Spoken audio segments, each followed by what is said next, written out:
ladies and gentlemen, we are extremely pleased to welcome Mike Cohen and Steve D'Elia, the Dueling Poets. Thank you. Since we've been billed as the Dueling Poets, we came armed. We don't need guns, we're poets. We came armed with our imaginations, and they're loaded. So here's the instructions. 3 paces, turn, and fire. Ready? 1, 2, bang! It wasn't time yet. I said on 3. Time number 3.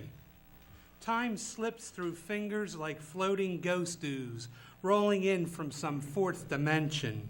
We never see eternity until it's too late, like 1,000 alarm clocks camouflaged in treetops, ringing like waiting snipers.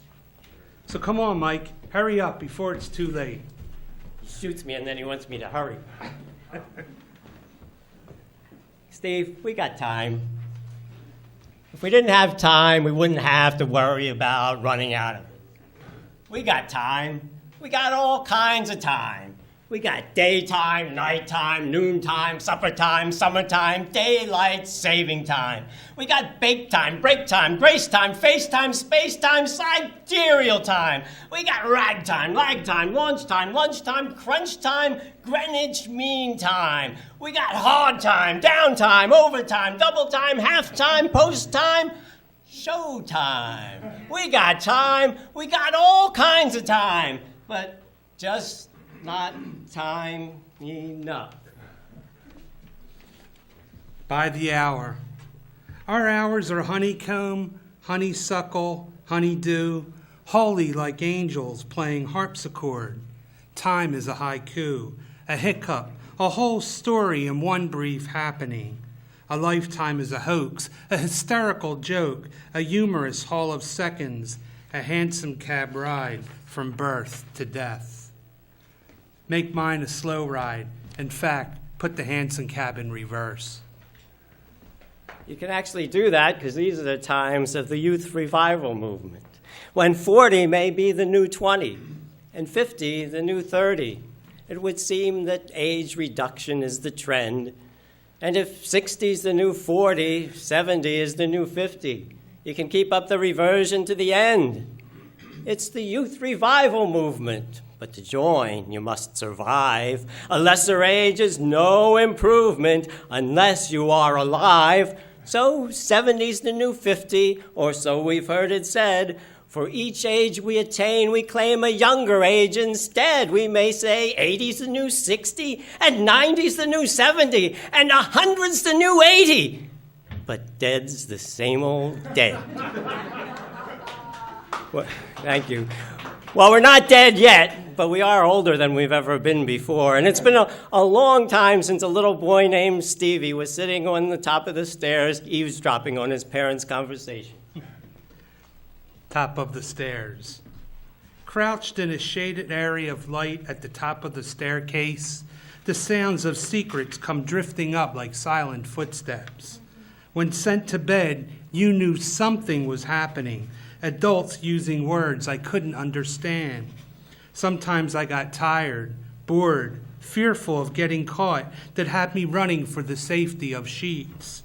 The fear of punishment, giving way to adventure, a little risk-taking of shadows and squeaky floors, little boy voyager, a child's drama, unfolding in the mysterious moonlight. Little boys are sneaky, but then they grow up to be sneaky big boys. Don't old boys who are less sneaky and more creaky. I still run across the street like I did when I was a kid. At the other side, my hip scolds me, as it never did when I was a kid. You can be replaced, I admonish my hip, the wrath of modern medicine on my side. Yet, at my side, my hip continues its belly aching, grumbling in undertone as I hobble by a noisy playground where kids run full court back and forth tirelessly like I did when I was a kid. Slowly I limp on, and the lively sounds subside, and Through the echoes in my head of games played long ago, I hear my hips' piercing reply, "You can be replaced." Well, we and our hips can be replaced, but you can't replace a lost planet, can you, Steve? No, you can't. Pluto. It wasn't on the front page of the paper. There were no break-in special reports on TV, and no one knew much about it. Nevertheless, it is the end of an era. It appears that several planets have been discovered, all of them as small as remote as Pluto. Thus they, whoever they may be, have decided to pull the plug on poor Pluto. How can something like this happen? Who has the right to take away our Pluto? Would you do this to Jupiter? You bet your ass you wouldn't. And what becomes of my very earnest mother just sold 9 pickles? Will we be left with nothing except some damn dangling participle? This kind of injustice cannot be tolerated. We can't be cut off at Neptune. We have to take back our priceless furthest planet from the sun. It's time to take to the streets, march, protest, revolt. Earthlings everywhere, give us back our Pluto.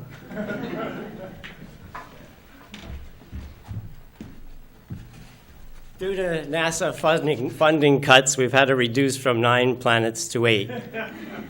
And the space age has been discontinued. A long time ago, back in the space age, ours was the new generation. The moon was the new America. We were bound for the sky, bound with giant strides to appropriate heaven for mankind's sake. The flag was planted, the claim staked. It was all ours for the taking, and taking was our specialty. The redshift was on, the universe was expanding, and we were expanding with it. Our potential knew no bounds.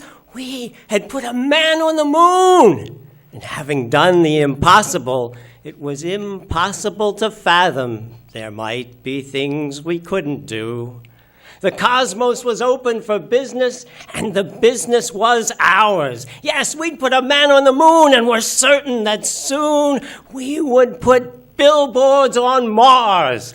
We'd accelerated past the sound barrier and expected that in no time at all we'd be traveling through time at the speed of light.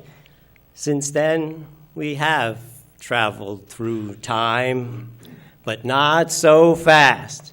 And our time travel has landed us here in this strangely familiar place where we think nostalgically of the infinite potential we used to have back in the space age. From the space age to the Stone Age, rockets are expensive, but rocks are cheap. So we may have to give up the rockets and turn to throwing rocks at the moon. I'm throwing rocks at the moon, breaking the breeze, stoning the darkness with granite against gravity. I'm throwing rocks at the moon. I don't care if the stars see me. I don't care if they snitch to the hanging crescent. I'm throwing rocks at the moon as anger fills the night with misguided passion. And should one rock reach the moon, then I don't know what I'll do. I don't know what to do either. I'm just a poet, so what do I know? I'm just a poet, so don't ask me why do we see blue when no blue's in the sky. Birdies don't wallow and piggies don't fly. Mama won't holler and daddy won't cry. I'm just a poet, so don't ask me why. I'm just a poet, so don't ask me how. One may excuse what one cannot allow. We're willing to play, though we're too tired to plow. We can do so much later, and so little now. None can depend upon promise nor vow. I'm just a poet, so don't ask me how. I'm just a poet, so don't ask me why. Life is a question without a reply. To live is to stumble about till we die. I'm just a poet, so don't ask me why. What's a poet to do? When in doubt, sell out. 4 a.m. commercial. K-Tel presents Steve Delia's Greatest Hits. That's right. Now you can have all these poems in one incredible package. These are the poems that never made it. The sign of a true artist, obscurity. So forget Ginsberg. He made too much money anyway. These are the poems that kept Delia poor. Yes, all your favorites are here. So obscure, we can't even name them. And if you act right now, you'll receive completely free Favorite Pew Losers. 25 of your favorite poets rejected by the Pew Foundation. These are the poems that never made him famous. So fill your home with the voices of dead poets now. To order your collection, call 1-900-STEVE-WHO. That's 1-900-STEVE-WHO. Call today. I'm going to call today, or maybe tomorrow, or someday. Here's to all the things I'm going to do someday. Sure as time passes, it passes away, and with it pass the likes of me and of you. Life's long enough to say all we're going to do, but not long enough to do all that we say. So here's to all the things I'm going to do someday. It should be easy to get things done. You would think it would be as easy as... Think and do. It was never a good thing to have a sense of humor and be a Catholic schoolboy, too. Such was the day Sister Margaret Maria, or Maggie as we affectionately called her, proved this theory to be fact. Sitting next to James, the funniest kid in perhaps the entire school, helped ease the burden of surviving English class with the oldest, meanest, scariest nun to ever emerge from a Catholic nightmare. Take out your Think and Do book, she commanded in that creepy voice. James opened his book, looked at me with a grin, and said, "Thought and done," and closed it again, which hit me with a fierce pierce of suppressed laughter. Mr. Delhi, as Maggie always mispronounced my name, perhaps you'd like to tell us what is so funny? And nothing, sister, I softly replied. On your feet, boy, as she moved from behind the desk. Fear suddenly shot through me as James muttered, "Oh shit, here she comes." Before I could brace myself for whatever torture God told her to bestow upon me, she threw her ugly, cratered face directly in front of mine. "What is so funny, Delhi?" she screamed. "You said think and do. James said thought and done." The words just spazzed from my mouth. "You find that funny? You find that funny, boy?" And she started slapping both sides of my face with both hands, over and over, as though she was possessed. Curiously, it didn't hurt as much as I thought it would. It probably took all the strength the old bat had, and by the time we had closed our Think and Do books, the sting had gone, and I was even chuckling to myself, thought and done.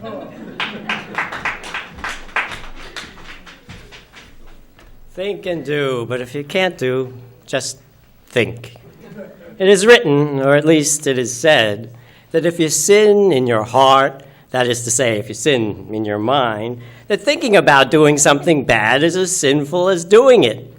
But if we are to feel as guilty about our evil thoughts as we are about our evil deeds, why then should we not get full credit for thinking about doing good deeds? Haven't we all done wonderful things in our hearts? That is to say, in our minds. Why, just yesterday in the morning, I thought about solving world hunger. In the afternoon, I thought about curing cancer. In the evening, I thought about calling a friend. All of these things would have been good to do, and I did essentially do them all yesterday in my heart. That is to say, in my mind. As you can see, yesterday I had such thoughts that would make any man proud. And I haven't even told you yet about the sins. The sins, what would Sister Margaret say? She'd say, you'll go straight to... Hell. Oh, Mr. Delhi. Hell is for everyone. Over 100 billion served. And it comes 100 billion ways, reaching all genders, all ages, all walks of life. There is no discrimination in the eyes of hell. Hell is like a bad horror movie where the monster keeps returning. Hell, Hell the sequel, Return of Hell, Revenge of Hell, and the ever-popular Barney in Hell. Hell is such a guarantee it should have stock. It would improve the economy. We could all get rich, go out and celebrate, take our hell and ourselves out to dinner with our friends and their hell, along with some of their friends and their hell, and have one hell of a good time. Maybe that's the key. Laugh at hell, because we sure as hell can't escape it.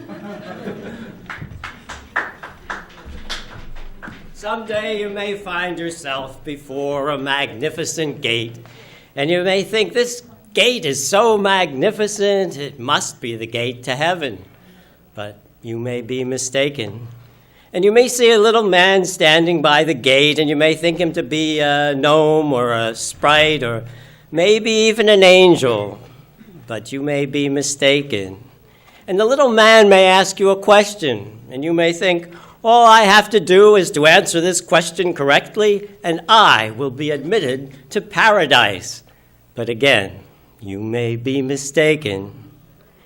You may pass, said the greeter who stood at the stile. You may pass, he said, or fail. And he flashed me his jagged smile and waggled his pointy tail. There's only one question in this exam, he said, winking a fiery eye. There's only one question that's worth a damn. The question's simply, why? Now, this exam was quite short for a test, but it sure made a difficult quiz. Yet it came to me faster than I could have guessed, and I answered, because it is. It shocked him to find me quick-witted, but he recovered well. You pass, Satan admitted. Now you can go to hell. I should have realized my fate.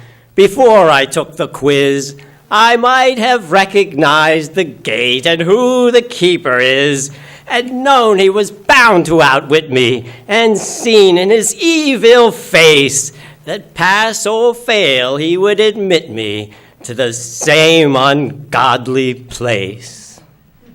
Thank you very much. Thank you. Thank you, Steve Delia, Mike Cohen.